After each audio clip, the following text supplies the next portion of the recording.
Hello दोस्तों, अभी तक हमने बात की बर्मुडा ट्रायंगल के बारे में, ड्रैगन्स ट्रायंगल के बारे में और उसका राज भी खोला कि क्या साइंटिस्ट का मानना था और ऐसा क्या होता था वहां पे कि लोग तैर नहीं पाते थे। सब देखा हमने अभी तक। और इसके उपरांत एरिया 51 के बारे में भी देखा, जो हमारा आर्मी बेस यूएसए में आर्मी बेस है, उस पे एरिया 51 पे कई एलियंस की एक्टिविटी नोटिस की गई थी और उसके बारे में भी देखा। और आज देखने वाले हैं कि यहाँ पे ओडिशा है, जो ओडिशा है, यहाँ पे इस ट्रायंगल पे देखा गया है कि बर्मुडा ट्रायंगल और ड्रैगन्स ट्रायंगल की तरह ही यहाँ पे भी एक्टिविटी नोट की गई है। मगर जान के आपको चौंक जाएंगे कि यहाँ पे कोई भूतिया एक्टिविटीज या फिर कोई ऐसी एक्टिविटी नहीं नोटिस की गई कि यहाँ पे कोई तैर नहीं पाएगा या प्लेन क्रैश हो जाएगा, प्लेन अपने आप ही क्रैश हो जाएगा, ऐसी कोई एक्टिविटी नहीं पाई गई। मगर यहाँ पे देखा गया कि जब इस ओडिशा के आसपास यहाँ पे एक अरमाड़ा एयर स्ट्रिप है, यहाँ पे अरमाड़ा एयर स्ट्रिप है और ये बनाई थी वहां पे जब हमारा देश गुलाम था और उस दरमियान जो हमारे शासक थे उस ब्रिटिश लोगों ने बनाया था ये अरमाड़ा एयर स्ट्रिप, क्योंकि वहां पे वर्ल्ड वॉर के दरमियान यहाँ से ही जापान के साथ जो लड़ाई होती थी वो यहाँ से की जाती थी, जिसके चलते यहाँ पे अरमाड़ा एयर स्ट्रिप था और यहाँ पे ऐसी कई एक्टिविटीज भी नोट की गई थी। यह अरमाड़ा एयर स्ट्रिप इस तरह से कुछ दिखता है सैटेलाइट की फोटो से। और यहाँ पे देखा गया कि जो प्लेन्स थे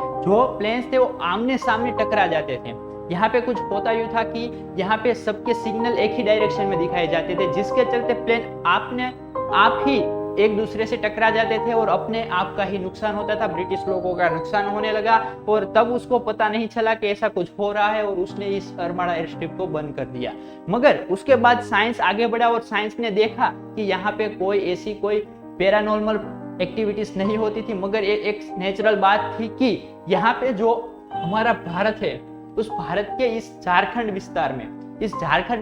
में अभी हाल में नहीं है, मगर उस समय पे यहाँ पे यूरेनियम की बड़ी बड़ी खानें थी और जिसके चलते वहां से यूरेनियम निकाला जाता था। यूरेनियम हमारी जो एनर्जी सोर्स है उसके लिए मेन है और हमारे कई बॉम्ब बनाने के लिए भी यूरेनियम का उपयोग किया जाता है। उस यूरेनियम को आपको पता है कि रेडियो एक्टिव होता है और उसी के चलते रेडिएशन के कारण ही, हाईली रेडिएशन के कारण उस समय पे वहां पे जो उसकी कम्युनिकेशन और नेविगेशन सिस्टम थी, रडार सिस्टम थी, वो एक तरह से हैंग हो जाती थी, जिसके चलते उसको सिग्नल गलत मिलता था और इसके चलते जो उसका प्लेन था वो एक दूसरे से टकरा जाता था। यही बात थी कि यहाँ पे इस दोनों के प्लेन एक दूसरे से टकरा जाते थे। यहाँ पे कोई ऐसी बर्मुडा ट्रायंगल जैसी कोई कहानी नहीं देखी गई, मगर यहाँ पे साइंस था कि जहाँ पे जो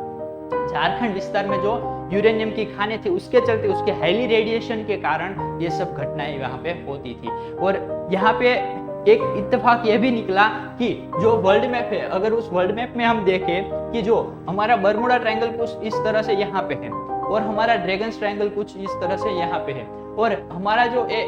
छोटा सा ट्रायंगल है वो एक दूसरे से अलाइन करते हैं, एक ही लाइन में आए हुए, इसको ऐसे लगभग एक ही लाइन पे आए हुए हैं। उसका मतलब है कि वहां पे कई लोगों ने ऐसा भी अंदाज लगाया कि यहाँ से घुसते हैं तो यहाँ से निकलते हैं, यहाँ से सब गायब हो जाते हैं। ये सब एक मनगढ़ंत कहानी थी, यहाँ पे कुछ ऐसा नहीं है, इसके पीछे एक साइंस है। इसको इवन जो हमारे